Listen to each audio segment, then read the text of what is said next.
ఎవరన్నా ఇచ్చారనుకోండి for instance, so వాళ్ళ పేర్లు కూడా తీసుకొని వాళ్ళని కూడా అక్యూజ్డ్ గా చేర్చడం అనేది కేసులో జరుగుతుంది. ఇన్వెస్టిగేషన్ అనేది ప్రాపర్ గా జరగడం అంటే అది. అంటే ఒక ఒక ఎఫ్ఐఆర్ అన్నప్పుడు ఫస్ట్ ఇన్ఫర్మేషన్ రిపోర్ట్ అంటాం మనం ఎఫ్ఐఆర్ ని. ఆ ఎఫ్ఐఆర్ లో ఇచ్చిన కంప్లైంట్ బేసిస్ మీద కొంతమందిని మనం ఎఫ్ఐఆర్ లో చేరుస్తాం.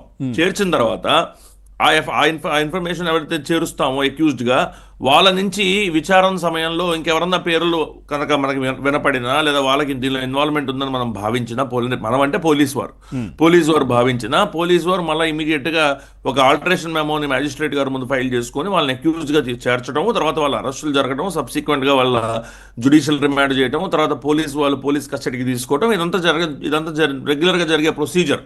సో ఆ పరిస్థితుల్లోనే ముందుగా 5గురిని పెట్టడం జరిగింది.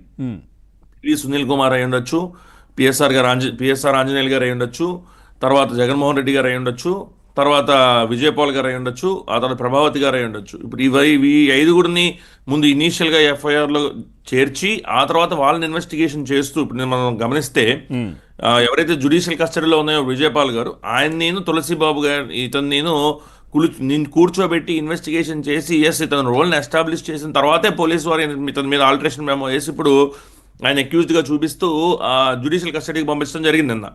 అంటే నేనేమంటానంటే ఇది ప్రొసీజర్ ప్రకారంగా ఫాలో అవటం అంట.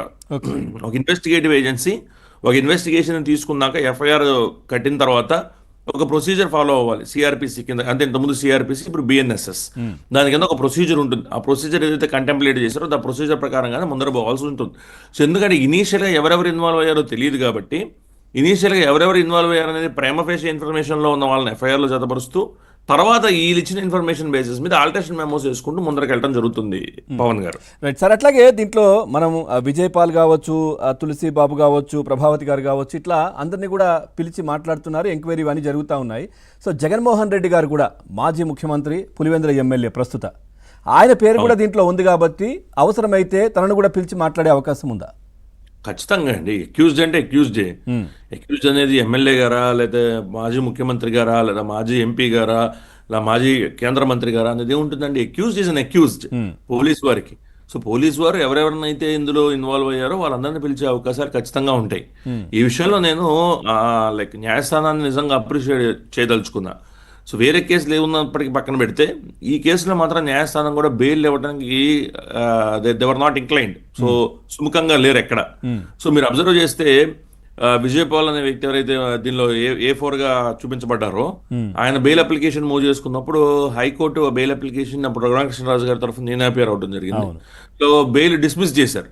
తర్వాత ఆయన సుప్రీంకోర్టుకి వెళ్ళి మధ్యంతర ఉత్తర్వుల కింద అరెస్ట్ తెచ్చుకోవద్దని చెప్పినా తర్వాత సుప్రీంకోర్టు కూడా బెయిల్ని డిస్మిస్ చేశారు. ఇప్పుడు అదే ప్రభావతి గారు కింద కోర్టులో బెయిల్ డిస్మిస్ అయింది, హైకోర్టులో బెయిల్ డిస్మిస్ అయింది. రేపు ఉదయం నాకు తెలిసి సుప్రీంకోర్టుకి వెళ్ళినా బెయిల్ డిస్మిస్ అవుతుంది. అలాగే ఈయన తులసిబాబు, సో తులసిబాబుకి ఆయన తనకు సంబంధించిన కూడా కన్ఫెషన్ స్టేట్మెంట్ A4 దగ్గర నుంచి తీసుకున్నారు కాబట్టి విజయపాల్ గారి దగ్గర నుంచి క్రాస్ ఎగ్జామినేషన్ జరిగినప్పుడు, సో ఒకవేళ ఆయన బెయిల్కి అప్లై చేసినా డిస్మిస్ అవడానికి అవకాశాలు ఎక్కువ ఉన్నాయి. సో బేసిక్ అంటే ఏం జరుగుతుందని నేను ప్రెడిక్ట్ చేయడం కరెక్ట్ కాదు, కానీ అవకాశాలు ఏమున్నాయని మీరు అంటుంటే అనిపిస్తోంది. జత్వానీ కేసుకి సంబంధించి బెయిల్ తో బయటకు వస్తున్నారు, చాలా మంది కూడా బయటకు వస్తున్నారు. కానీ ఈ కేసులో మాత్రం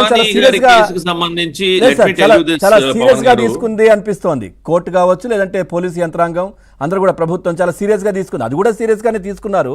సో దీంట్లో అట్లా అనిపిస్తుంది, ఏమంటారు? ఖచ్చితంగా ఇందులో కంప్లైంట్ అయిన రఘురామకృష్ణరాజు గారిని మనం అప్రిషియేట్ చేయాలి ఖచ్చితంగా. ఎందుకంటే ఆయన కేసుని ఏమైందని ఒక కంప్లైంట్ తన కేసు ఏమైందని ఫాలో అప్ చేసుకోవడం అనేది చాలా ఇంపార్టెంట్. సో ఆయన కేసు ఏమైంది, రాష్ట్ర ప్రభుత్వం ఎంత కరెక్ట్గా పనిచేస్తున్నప్పటికీ తన కేసు ఏమైందనేది ఫాలోఅప్ చేసుకోవడం అనేది చాలా ఇంపార్టెంట్. సో కంప్లైంట్ గా అంటే జట్వానీ గారి కేసు ఫాలోఅప్ చేసుకోలేదు అన్నమాట నేను అనట్లేదు, దానికి నేను సమాధానం చెప్తా. సో రఘురామకృష్ణరాజు గారు ఎప్పటికప్పుడు తన కేసు ఏమవుతుంది, దీనిలో ఎవరెవరు అవకాశాలు ఉన్నాయి, ఎవరెవరు ఉండే అవకాశం ఉంటుంది, సో ఎవరెవరు విచారణకి తీసుకోవాలి ఏంటి ఇవన్నీ అనేది ఆయనకు క్లారిటీ ఉంది ఈ కేసు పట్ల.